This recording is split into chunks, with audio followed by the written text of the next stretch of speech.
What an awful loss. What an absolutely horrible loss. You work your ass off to tie the game at the end of regulation with Fox. I thought the Bucs made a bad mistake. They fouled intentionally with too much time left on the clock at the end of the game. But you're up by 6, all right? You're up by 5. All you got to do is make a freaking free throw. Make a free throw. Malik Monk misses 2. Fox misses 1. Damian Lillard, how many times has he killed the Kings? Make a free throw. How many times have we talked about free throw shooting? And you know what, Ryan? Their free throw shooting was excellent until when they really needed it. Up until that point, their free throws were outstanding. But when they needed them, Malik Monk and De'Aaron Fox go 3 or 4 from the line and you lose by 1 point. Awful. Grant, it speaks to the season. The numbers don't lie. It's what we all talk about.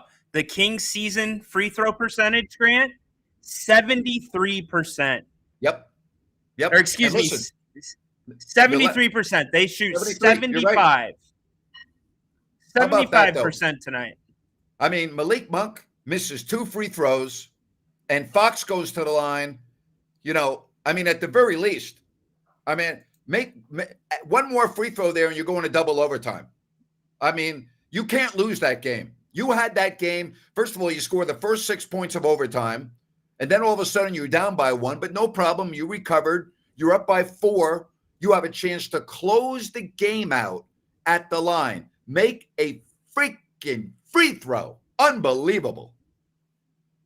Grant, wow. It's the little things that make the big differences all season. First off, Kings have not been in many games like this, right? We have to point that out. So, and let's take a step back. This is a very good Milwaukee team. The Kings gave them everything they had tonight. But unfortunately, when you get down to that point in games like this, Grant, it's the little things you have to lean on, the fundamentals, and some of those things the Kings have not hammered down quite yet. Malik Monk, 6 of 10 from the line. I mean, he's won a lot of games for Sacramento, but you can't miss free throws.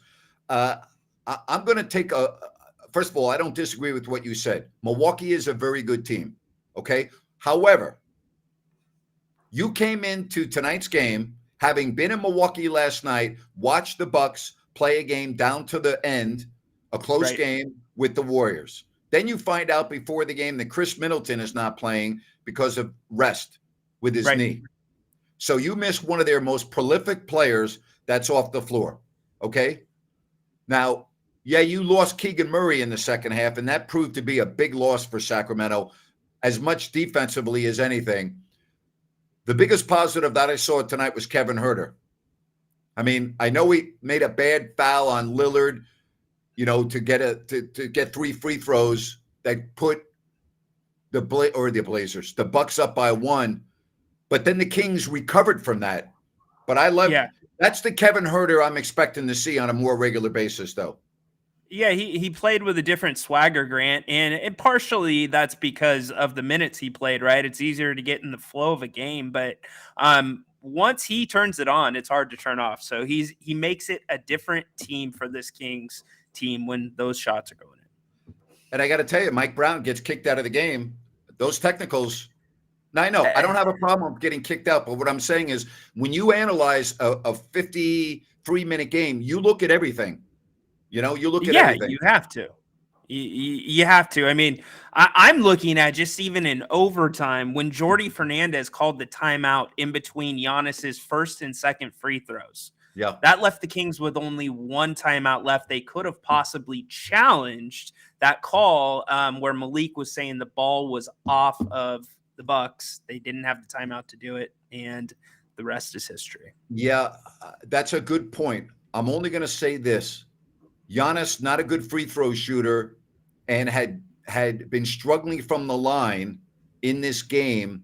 And I'm okay with giving him 2.5 minutes to think about that second free throw. So I understand what you're saying, but if Giannis misses that free throw, you win the game. You know, he made the free throw. So the Kings, how many opportunities, Ryan? I'm doing this off the top of your head. How many opportunities did the Kings have to win this game tonight? Several, right? Easily 4 opportunities at different times. De'Aaron Fox, Malik Monk. Yep. Go ahead. No, I'm sorry. I was going to say I was going to guess 4 too. Yeah, you could name so many, but it's hard, Grant, because I don't want to take away from what this team did tonight. I mean, Milwaukee, again, you pointed it out on the second night of a back-to-back, but the Kings stood up to them, and they really adjusted. I liked that big lineup. I did too. I liked it a lot. All right, so here, I'm going to jump ahead for a minute, and then we'll come back to this. Yeah. If you don't win against Phoenix, this is a bad road trip, period. All right? You went through these 5 games knowing full well that you should have an automatic 2 wins against Detroit and Charlotte. Now, I'm well aware that Charlotte beat the Kings a little more than a week ago, but let's call it the way it is. Charlotte's one of the very worst teams in the NBA, and Detroit is the worst team in the NBA. So you looked at those games as W's. So all you needed to do was win one of the next 3 to make this a very good road trip. Tonight's opportunity is gone, and you had it in your hands at the end of the game in the most basic elementary part of basketball, and that's making a 15-foot shot with nobody on you called free throws. That's the hard part. Yep. And it points the spotlight on the free throws, but you point out there's many other points of the game that could have changed the tide for this Kings team. But at the end of the day, Grant, this team, would you say this is their best performance to date if you take the free throws out of it? Yep. I like the way they played. They got a little careless with the ball, a little bit, but because they only had 9 turnovers for the game. Remember, they only had 2 at the half, right? They only had 2 at the half. So, yeah, listen. 34 assists, Grant. No, I know. I was just saying 34 assists is outstanding. That should win you every game, even if it goes into overtime, Exactly right. Right there with you. Hey, everyone, we are going to take calls tonight as well. So I'm going to drop the link right now in the chat. If you want to come up, ask us a question, feel free. We'd love to have you. You guys have been asking some great questions lately. Appreciate the super chat donation. Thank you very much. We're getting a lot of people that are chiming in. So here it is. Here's the link. All right. There you have it. Right there. Ryan put it up on the screen for you, and you can join us. You don't have to go video if you want. You can just go with your voice. It's completely up to you, but I'll leave that up on the screen for a minute. So let's hope that Keegan Murray's okay to go against the Phoenix Suns. Yeah, that came out of nowhere. Did you notice anything out of the ordinary in that first half? I did not. Nope. I was very surprised when I didn't see him in the second half. And then, I went online and saw that it was a hip. So no, I definitely was surprised. I didn't notice any difference in his gait or anything. Did you? No, nothing whatsoever. I mean, but again, look at what happened to Kevin Huerter a couple nights ago, and luckily he's out there tonight, but freak things happen. Yeah. 143 to 142, the final score. And this is a difficult one to swallow. Hey, remember, if you have any plumbing issues, New Works Plumbing is there for you. Just go to sackserviceplumbing.com or call the number on your screen. New Works Plumbing, they've got a fix for you. That's sackserviceplumbing.com, available 24/7 for all of your plumbing needs and repairs. New Works Plumbing, they've got a fix for you. No fix for the Kings free throw shooting tonight. That is really, really, really disappointing. I hate that it takes away from the performance they put on tonight, and now you turn to the pressure, like you said, into Phoenix. The Kings go. Yeah. All right, let's get to some calls. Dash, go ahead. You're on with Grant and Ryan. What can we do for you? Yeah, man, great game. Sucks to lose it like that, but just your point, like free throws. Malik Monk usually a great free throw shooter, but you have to hit those in the pressure situation. But I really liked Alex Len's rotations coming in. He provided a good boost defensively, I thought. And yeah, a couple of immature things also. I think that Jordy timeout when Huerter had the ball and he got it, Trey Lyles, those 2 free throw shooters, I would love to see them on the line in that situation as well. But I like the fight back the Kings showed today. Going down and fighting back. That was something that's been missing the last few big games. So like seeing that, but it sucks to lose. Yeah. Thank you, Dash. Ryan? Yeah, nothing that he says is wrong there. We can nitpick the little things, Dash, but at the end of the day, it sucks to lose, especially in this fashion. Condog, you're next. Welcome to the post game. How are you? All right, so this is just a little research I've done on free throws, but the Kings shoot 73%. The 04 Pistons team with historically bad free throw shooter Ben Wallace and a defensive oriented team shot 75% as a team. How And about that? we're a 3-point shooting offensive team. So if we can't shoot with a defensive team from the line, that's going to cost us a lot of games. It cost you one tonight. There's no question about that. We really appreciate the research you do. I was not aware of that. That tells the story. You know, a lot of times people just throw stats up and it doesn't tell the story. I appreciate the fact that your stats just told the story. That really puts it in relevance. Thank you for that. That's a good job by you. Yeah, I mean that alarmed me because that is a heavy defensive team. A lot of like in a 3-point contest, I'll take almost every Kings player, but in a 3-throw contest, we might be taking a defensive Pistons team. That's crazy. Yeah. Different NBA too. Different NBA. Condog, thanks for joining us, man. Appreciate you. Thanks, Steve. All right. Good stuff. He's good, man. He always comes up with interesting tidbits. I really appreciate that. You know, Grant, it's easy. Grant, we got to start rating his. Whenever he comes on the air, he goes. Catch. I see he's doing it right now. Everybody can't see it, but we can see it. I'll put him on real quick. All right, here we go. You're back on. There we go. Yes. There it is. I love it. Appreciate it. There it is. My man. Let's get to Teddy. Go ahead, Teddy. What's up, Teddy? Hello, guys. How are you doing? Well, hanging in there after that one. Doing well. Yeah, we can't give up. We can't Speak up. Got to speak louder. win the West. Can't hear you. Let's go to Eli. Eli, you're on. Hey, Teddy, hang in there. Go ahead, Eli. Hey, how are you guys doing? Good. What's up, Eli? Hey, long time no see, guys. Hey, I really liked how the Kings were well-rounded tonight, and Kevin Huerter's game was really good finally. So I think they played a really all-around game that was really good. But I didn't like the coaching mishaps. I didn't like the Jordi Fernandez 2 timeouts in a row, and I didn't like the Mike Brown getting thrown out of the game. What do you really think the logic is? Because you don't really gain anything by getting thrown out of the game like that. You cost your team 2 points. Can you kind of explain what the thought process is there? I don't like it on the road. I don't like it on the road when you're playing a good team and you know, based on the way the game was going at that point, that every point is big. And I'm with you. I'm okay sometimes for a coach to get kicked out.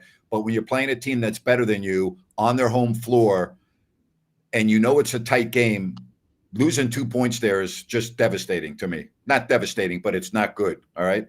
Yeah, I think the coaching really cost them more than the players this time. But one more question for you guys. I know we were talking about comparing this team to last season's team several times. And Grant, I think I've heard you say that you thought last season's team might be a little bit better. But if we kind of project out, if the Kings continue on their current pace, they're going to get a comparable number of wins, maybe, one more, one less win than last year. Now, if they do that in a stronger Western Conference this year, they'll end up maybe 1 or 2 slots lower than number 3. Would you still say it's fair to say that they're, worse than last year if they get a comparable number of wins this year? If they don't win the first round playoffs, no, they're not worse than last year.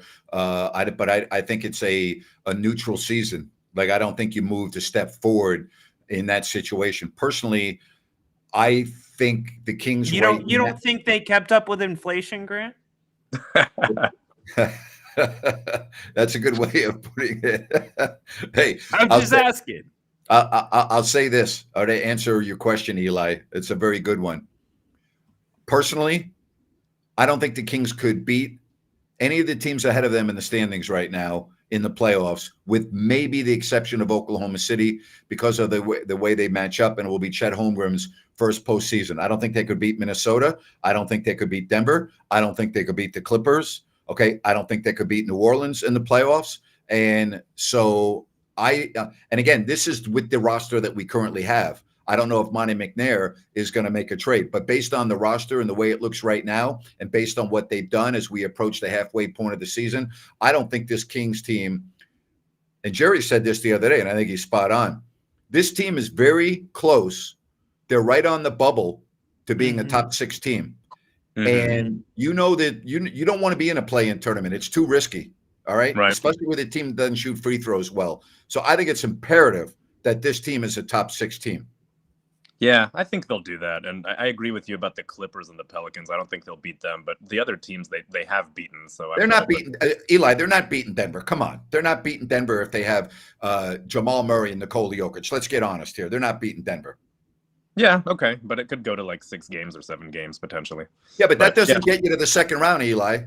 No, you're right. Yeah, I know. Yeah. I mean, who cares? If you don't win the series, it doesn't really matter. But Grant, those nuances matter to Sacramento fan. Come on, you gotta remember. All right. Well, thanks, guys. Have a good night. Eli, you're great. Appreciate you. Thank you, Eli. Thanks. All right. I want to tell you about Bennett's and their prime seafood and steak with 3 locations: Sacramento, Roseville, and their newest location, which has been open since the summer at the Blue Oaks Town Center. It's great. Go check it out in Rockland. Bennett'sRestaurants.com. Make a reservation, check out the menu and more. Happy hour specials during the week on apps and drinks. Over 60 different types of wine available by the glass. That's Bennett's. Bennett'sRestaurants.com for your prime seafood and steaks. Well, this is, you think this is the toughest loss of the year? No. I come out of this one just a notch below where I came out of last year's game at home against Milwaukee. I think that this was a very good loss. It sucks that it could have been a win easily, but no, not bad. How about you? Well, to me, the worst loss of the season was the home loss to Charlotte. All right, yes. Because that can't happen. They had lost 11 in a row. They had played the night before in Denver. Like, to me, that's the worst loss of the year. Yes. Okay. But this is, in my opinion, the worst loss of the year against a good team. And by that, that's fair. That's fair. A team that's better than you, and we can acknowledge that the Bucks are better. Of all the teams in the NBA that are better than Sacramento, and to me, in the East, there are 3 teams currently that are better than Sacramento. That's Boston. I don't think anyone would argue with that. That's Milwaukee again. And in my opinion, Philadelphia, because they beat you even without Joel Embiid. They beat you without Embiid. So to me, I'm going to say that those teams in the East are better than Sacramento. All right. In the West, in my opinion, okay, these are the teams that are better than Sacramento. Even though you're 1-1 against them, Minnesota, even though you're 2-0 against them, I'm going to leave Oklahoma City on the back burner. I'm not ready to say that yet. Denver's better than you, okay? The Clippers are better than you. The Pelicans are better than you. This is the first game, in my opinion, that the Kings have lost to a better team that I label as tough to digest. Because when you're on the road and you have a team beat, okay, and they had this team beat, and you end up losing on a 33-foot shot at the buzzer, this is a bad loss against a good team. That's the way I characterize it. I agree with you. I saw a lot of positives in this game too. But during an 82-game season, when you're playing an upper echelon team on their court and you have a chance to win it and you lose it, those are tough to digest. Well said, Napes. But I do have to ask you this. So you're going to say not yet on OKC? Matchups. And Clippers, you're going to say yes to? The Clippers would beat the Kings, in my opinion, no more than 6 games if they're healthy. They've proven that already. When they're healthy, the Kings can't beat the Clippers. When they're healthy. They've been healthy all year. They've been healthy all year, but there's still a lot of year to go. I mean, that's a team that's not their stars have not played full seasons in a long time. I understand that, but you can't forecast injuries. You can't sit there and go, well, the Kings are going to be better than the Clippers because I know they're going to have injuries. No, you don't know that. I can't forecast injuries, but I can forecast that this guy only played 37 games last year, and this guy's on pace to play 80 games this year. That's a big difference for some of these guys. I only know what I know. Okay, I don't know. I can't go into a make-believe scenario. I only know that if the Clippers have their roster on the floor, and that means Kawhi Leonard and Paul George, the Kings aren't beating them. They're not beating them in a playoff series. And if Denver has Jamal Murray and Nikola Jokic on the floor, they're not beating them. They're not. Oklahoma City, Chet Holmgren's never been in the playoffs before. It's a whole new animal. The Kings have already beat a fully stocked team twice this year, albeit on their home floor. I'm not saying the Kings would beat OKC, but you and I talked about what is the NBA game about? It's about matchups. We don't like the way the Kings match up with New Orleans. New Orleans isn't that much of a better team than Sacramento, but the matchups are not good for Sacramento. I look at matchups. Yeah, it strings them out. Yeah. No, absolutely. And that's why a trade deadline, hopefully that changes a few things. And I think the matchups aspect is 100% fair. For me, you're right about OKC and the what if. The matchups are there for the Kings, but the Clippers, I just got to see more. That's just me. And what do you have to see from the Rockets are not better than Sacramento. The Kings lost 2 games to the Rockets without De'Aaron Fox. So I'm not ready to say that the Rockets are better than Sacramento. The Rockets are not even close. No, the Rockets are a 500 team. Are people not looking at the standings? They're not a better team than Sacramento. Stop it with that nonsense. I mean, stop it. It's stupid. We're not talking stupid here on this show. We can have a difference of opinion, but we're not talking stupid. The Rockets are not better than Sacramento. All right? Please. The Kings are 23-16, and the Rockets are 19-19. And, oh, yeah, by the way, the Rockets beat the Kings twice without De'Aaron Fox. No way they're beating the Kings twice without Fox. Not happening. They might beat them once. They might beat them once with Fox. They're not beating them twice. It's probably a split. If you are just joining us here on If You Don't Like That, please give us a thumbs up and subscribe if you haven't already. And there is the link right there below. If you want to join us live, come up, ask a question. Don't have to be on video. Up to you. But we'd love to have you. All right. Thank you very much. Again, you saw the link right there. Join us. And again, I'm going to go back to this. If you lose to the Phoenix Suns, this is a very bad road trip. And if you beat the Phoenix Suns, it's a good road trip. But if you lose to the Phoenix Suns, this is a bad road trip. And make no mistake about it, all right? I don't know if you've looked at the schedule. You come home for 2 games, and then you leave on the longest trip of the year again. Yep. All right? Yep. How does this happen? What is it, 12 of 14 right now? Yep. And then at the front end of the season, the Kings had 10 of 15 on the road. It's absurd. It's I don't know how that happens. So anyways, we get to David D. Welcome to the show, David. Oh, we both put him up. Oh, I got it. Go ahead. Sorry, buddy. Hey, guys. Good morning from Serbia.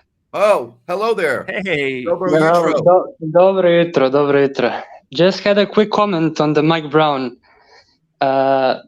being thrown out. I think I might disagree with the point that every point counts. You have to make free throws. It comes down to that. But I think in the context of the whole season for the Kings, I think it looked like the best thing that could have happened. I don't know, just my opinion, because it was really like the pressure was really built up and they all like played more freely. And it was a 12-point game at that moment. So I don't know. It might be a controversial. Well, you know what? David, in hindsight, it got his team back in the game. They got him fired up, and you're right. They were down 11 or 12 at that point. You said 12. I couldn't remember if it was 11 or 12. I'll take your word for it. So let's say they were down 12, and guess what? They caught up and they forced in overtime. So yeah, you know what? In retrospect, he gave up 2 points, but it seemed to fire up his team, and they got right back in the game. So I can buy that. Yeah, and thank you guys for everything you're doing. So yeah, thank you. Thank you. All right. Enjoy your day. Enjoy your Monday over in Serbia. I want to see this team just go and beat Phoenix. I don't care how you do it. Just go get that win, and you're going to feel really good going home for your brief 2-game homestand. Yeah, you would hope so. Well, Phoenix, they're playing a little bit better. Bradley Beal puts up 37 against the Lakers. They win against the Lakers 127-109 the other night. The thing I feel good about, if they win in Phoenix, it's almost like the Kings got sent to the G League for a couple games, right? This road trip with the Pistons and with the Hornets to a degree. And it's like they went back to basics and got down into the paint. Tonight, Grant, again, they had, I believe it was 64 points in the paint. That's a number we haven't seen very much, and that's been consistent throughout this road trip. So that's something that is a building block going forward on this season that this team needs. And if Phoenix beats Portland tonight, and they're up by 10 at the half, and if they beat Sacramento, they'd only be one game back in the loss column. So that's a big game coming up. I'm gonna just assume that Phoenix ends up winning that game at Portland. I'm just going to assume that would put Phoenix with a record of 21-18, and if they beat Sacramento, that would put them at 22-18, and the Kings would be at 23-17. So they'd only be a game back of Sacramento. The Western Conference this year. Think about that, and think about how we were talking about Phoenix a couple weeks ago. At least me, I was saying Phoenix was spent. Well, again, you lose a game. There were a lot of positives, but when you play a team like Milwaukee and you have them down, you've got to step on them. And the Kings let them up. They let them up. When Giannis missed that second free throw, all right, at the end of regulation, and Fox goes down and beats the defense and scores to send this game to overtime, you have all the momentum, all of it. You come out and you score the first 6 points of overtime. Milwaukee has to take a timeout. You have all the momentum. Kevin Huerter, bad foul on Lillard, gets to the line for 3, all right, which puts Milwaukee up. I think it was 135-134. No problem. You gather yourself. You're very composed. Right before you know it, you're up by 2 possessions again. And all you need to do is make a free throw. Malik Monk misses both. Fox misses his first. So you miss 3 consecutive free throws with the game in the palm of your hands. It's going to be a tough flight to Phoenix for those guys. Well, how does this team bounce back, right? One of the characteristics or attributes we talk about, Grant, is, they might look bad a couple times in a row, but they keep it to a couple times. And this could snowball with that schedule that you're coming up if you lose to this Phoenix team. The first time the Kings are going to see a full Phoenix team, barring any injuries or rest management. I'm doing this off the top of my head, so I'm sure there are people out there that know the stats better than I do because I can't do it when I'm on with you. Other than the 0-4 start last year, have the Kings had a 3-game losing streak since then? They had a losing streak that was, I want to say, between 6 and 8 games, Grant. Last year? I feel like they've had a 6 or 8 game streak at one time. They couldn't have had. They couldn't have. They started off maybe they haven't. They won 48 games. There's no way they could have. You're right. It would have been 4. Yeah, no, they haven't. No, I didn't think so. Yeah, you're right. Great point. Yeah. So what you're saying is, and I'm with you, they don't lose 3 games in a row very often. John, what's up, buddy? How are you, Grant? Can you hear me? Can you see me? Unfortunately, I can see you, but the good news is I can hear you. Yeah. Sorry about that. You too, Ryan. Hey, man, I was John. just wondering if this. John, I got a question Yes, for you. How about them Cowboys? How about them Cowboys? Man, you know what? What can I say? It happens. I got to thank you guys for letting me get over this. You guys are part of my we got to get over it, right? It's not going to kill anybody. I've been going through this for so damn long. You should be an expert at getting over Cowboy losses in the playoffs. It's been pretty much your, last 25 or 30 years. So, you're an expert at that. But anyway, let's talk basketball right now. What's on your mind after watching that game? Well, after the Cowboys game, what's on my mind is I want a different coach. But the Kings game is, I think we really did very well against a very quality opponent. I mean, come on, Giannis Antetokounmpo, that guy is a freaking good basketball player. And he's better than anyone we have on our team, no question about it. And to at least hang in there against those guys was pretty freaking good. And I thought it would go to double overtime after halftime, putting in our R's and everything, and I'm glad everybody participated in everything like that. And now, what do you guys think about all of the games as well? I thought it's I a little bit of a different take than Ryan. I think this is a bad loss, and I think this is a real gut punch. I think if you would come out of there with a win, I think you're sky high going to Phoenix. I think it sets you up very well for the next period of time. And yeah, I saw some positives. I want to know if Keegan Murray is going to be able to play against Phoenix. I like what I saw from Kevin Huerter, but I think this is a bad loss. Do I see some positives? Yeah, I see some. But so on the heels of what just happened in Philadelphia, where you got annihilated, this is a bad loss, in my opinion. Yeah, I can't disagree too much with that, Grant. You know, that's why your input is so great. Hey, are you watching the football game right now? It's 24-20. Yeah, John, point that. John, does that answer your question? Both of you guys, point those down. Okay. Point those down. Don't put that up. You can't. Well, we can put it up for a second.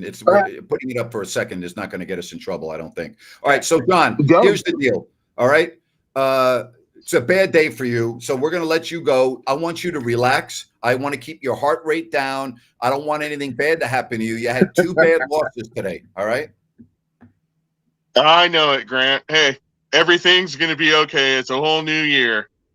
All right, you take care. I love the app. This app seems to be working pretty well. It's great. It's called YouTube, my friend. Thank you very much. You take care. And by the way, you do need a new coach, but you need a new quarterback. But I've only been saying that for the last 5 years. But who wants to, listen to me? All right. I want to tell you about CalusaSunrise.com. This from Blazona Development, and it is Sunrise Landing in Calusa. 6 models to choose from, and there's no Melrose, there's no homeowners, and all you need to do is go to CalusaSunrise.com and you can check out Sunrise Landing. That's CalusaSunrise.com. Sacramento losing tonight, and next up, the last game of this 5-game road trip against the Phoenix Suns. Yeah, Grant, I would be really interested to poll the Kings fans and see if you're going to have more like John that say, look, they played right to the end, or if you can have more like you with your take that this is an awful loss. I'm really curious to see where that falls. I think if you ask everyone in the locker room, they would say that this was a very bad loss. Okay. Oh, I'm talking about the fan base, the locker room, 100%. Well, I think when you have a chance to beat a team like Milwaukee and you have the game done, it's basically over, and you lose in the fashion that you lost, that's tough. That's tough. It really is. It's tough. But yeah, I mean, listen, I see what you're saying. There were a lot of positives, but I'm also going to point this out. Okay, I'm going to keep on repeating this because you can't negate this. They didn't play with Chris Middleton. And they played last night a close game where their starters played a lot of minutes. And the game went to overtime, which means, let's just call it the way it is. They had logged a lot of basketball in 24 hours without one of their best players, and you had a chance to win, and you lost. I don't put that much credence into Chris Middleton not playing, Grant. Oh, I don't. Why? Because it changes the way Milwaukee plays. It spreads the floor out. When Chris Middleton's not out there, they don't win a championship without Chris Middleton, and they're not one of the best teams in the East without Chris Middleton. I'm not saying that those things aren't true, but I'm saying it's a different style of basketball when he's in there, and that's what allowed some of those other guys for Milwaukee, specifically the guards, Beasley, to step in and just fire things off, Portis off the bench. I mean, it just kind of changes things a little bit for them. Beasley had 23, had a very good game in a starting role. So you make a great point. I mean, would have Chris Middleton shot 7 of 12 and 5 of 9 from 3? I mean, he's certainly very capable. He's capable, but he struggles. He's kind of on he's it. Jekyll and Hyde. He's Jekyll and Hyde. Yeah. He's kind of like Devin Booker in that way. Like where Booker's feast or famine, it seems like, when Booker's but here's the deal. The Kings are, I said this yesterday, they're a good team, okay? Mm-hmm. And they're going to win a lot more games than they lose. But in this Western Conference, I know it's a cliche, but one game could really make the difference between being a top 6 team and being a 7th, 8th, or 9th place team. That's how tight it is. Yeah, absolutely. And that's why, not that there's ever an acceptable loss, but that's why the really bad losses stand out, that we've talked about at home. But makes it tough. You got to get these ones, Grant, if you want to have a 50-win season. But hey, here's a positive. Usually when you see a star like Giannis, one of those big physical specimens, the Kings usually have no idea how to guard them. Embiid, luckily he didn't play last game. I thought the Kings came onto something tonight with Alex Len, putting him out there on some of the bigger guys. I thought the Kings going big was a different look. What did you think of that look? Well, it was good enough where they should have won the game, so I don't have a problem with that. I liked it at times. I'm trying to get the positives out of you. Come on. Well, I think there were positives tonight. Kevin Huerter was a big positive, although fouling Malik Monk in that, or Damian Lillard in that situation was a big mistake by him, but that was a positive. I mean, I saw positives in the game tonight too. I thought their ball movement was a positive. I thought taking care of the ball was a positive. All I'm saying is that, you're going to be in a dogfight for 82 games. And if you don't end up, as a top 6 seed, you're going to look at this game as one of those games that you let get away. Now you're going to win games that you probably shouldn't win along the way as well. But this is just a hard game to lose. But yeah, I saw some positives. You just kind of hit on something, because how many games did the Kings steal last year when we're they had no business winning that game? Houston was one of them. Yeah, several. Comes to mind. Several. I don't think of really many of those to this point this season. I would agree with that. Right off the top of my head, I'm not even sure I could name one. It's a blowout. Yeah. Where they blow them out or they get blown out. Yeah. Good point. All right. Phoenix is the next game. We appreciate everyone joining us. Thank you very much. 143-142, the final. And you enjoy the rest of your Sunday. You can switch over to football now if you want. And again, thank you very much. We'll talk to you again soon. Bye-bye.